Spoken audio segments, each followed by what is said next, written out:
Madagascar connaît des conditions climatiques variées, mais parfois avec des conséquences désastreuses. Le pays est régulièrement affecté par les cyclones, des inondations et des sécheresses, notamment dans le sud où la situation s'est dégradée ces dernières semaines. Le bilan du passage de la dernière tempête est très lourd.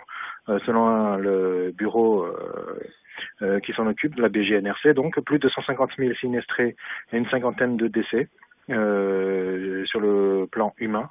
Plusieurs habitations ont été détruites par les fortes pluies continues et aussi par les glissements de terrain, sans compter celles qui ont été submergées par la montée des eaux. Plusieurs cours d'eau de l'ouest à l'est de l'île en passant par le centre sont sortis de leur lit et causaient des inondations majeures.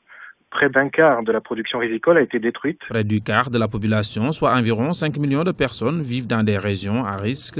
Des situations d'urgence qui ont poussé le gouvernement malgache à prendre certaines initiatives. Le Premier ministre a déclaré que Madagascar était en état de catastrophe naturelle et a fait appel aux dons, aussi bien auprès de la communauté internationale que auprès des Malgaches eux-mêmes, que ce soit ceux qui vivent à Madagascar ou auprès de ceux qui sont à l'étranger.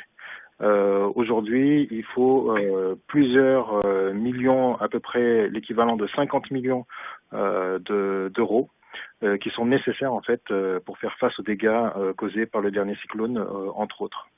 Le sud de l'île connaît en revanche la sécheresse qui menace l'économie du pays. Les évasions acridiennes nuisent également à l'agriculture à Madagascar.